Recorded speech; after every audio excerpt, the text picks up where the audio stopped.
नमस्कार, मैं प्रांशी राठौर और आप देख रहे हैं नेक्स्ट 9 न्यूज। बिहार की सियासत में सीटों के बंटवारे को लेकर इन दिनों काफी हलचल तेज है। देखा जा रहा है कि बिहार की 40 लोकसभा सीटों में किस तरीके से यहां पर सेंधमारी करने की कोशिश की जा सकती है, क्योंकि यहां पर बीजेपी के साथ हैं तमाम राजनीतिक दल। एनडीए में अब नाराजगी देखने को मिल रही है और ऐसे में राजद कांग्रेस यहां पर पूरा फायदा उठाती हुई देखी जा रही है। साफ तौर पर कहा जा रहा है कि अब लोक जनशक्ति पार्टी के नेता चिराग पासवान नाराज हैं। उनकी मांग ये है कि जमुई सीट के साथ साथ उन्हें हाजीपुर सीट भी चाहिए और कार्यकर्ता ये कह रहे हैं कि खगड़िया सीट भी चाहिए। तो ऐसे में चिराग पासवान की नाराजगी अब जग जाहिर होती हुई नजर आ रही। दावे किए जा रहे हैं कि 10 मार्च को चिराग पासवान एक जनसभा को संबोधित करेंगे, जहां पर वह कुछ अहम ऐलान कर सकते हैं। लेकिन 9 मार्च को गृह मंत्री अमित शाह बिहार के दौरे पर हैं और वह सीटों के बंटवारे को लेकर अंतिम फैसला भी सुना सकते हैं। लेकिन इससे पहले चिराग पासवान ने बीते कल ही बीजेपी के राष्ट्रीय अध्यक्ष जेपी नड्डा से मुलाकात की है। तकरीबन आधे घंटे ये मुलाकात चली है और यहां पर सीट शेयरिंग को लेकर चर्चा हुई है। लेकिन यहां पर चिराग पासवान को कितनी सीटें मिलेंगी, इस पर अभी तक कुछ तय नहीं हुआ है।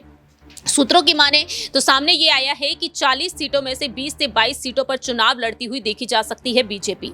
वहीं 12 से 14 सीटें दी जा सकती हैं जेडीयू को, यानी कि नीतीश कुमार को। और ऐसे में यहां पर खबरें ये तक निकलकर सामने आई हैं कि कुछ सीटें ही मिल सकती हैं चिराग पासवान को और उनके चाचा पशुपति पारस को। यहां पर देखा जाए तो कहीं ना कहीं दोनों को ही एडजस्ट करना पड़ सकता है।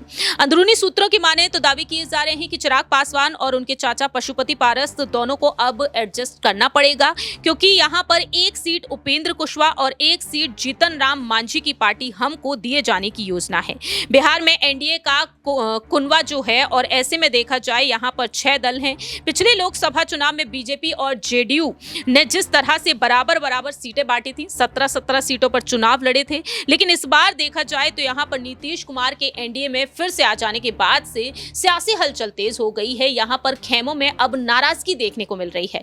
तो देखना यही होगा कि चिराग पासवान क्या वाकई में 1 से 2 सीट पर मान जाएंगे या फिर नहीं, क्योंकि यहां पर यही कहा जा रहा है कि अब एलजेपी को 4 सीटें दी जा सकती हैं और एलजेपी को 4 सीटें दी जाने पर ही बात बन रही है।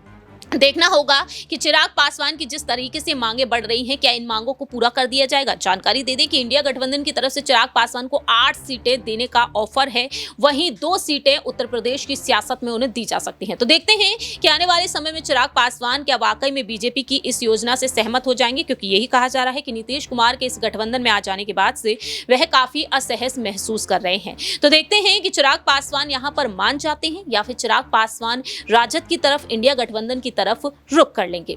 फिलहाल इस खास रिपोर्ट में इतना ही। बाकी की तमाम अपडेट्स के लिए देखते रहिए नेक्स्ट 9 न्यूज।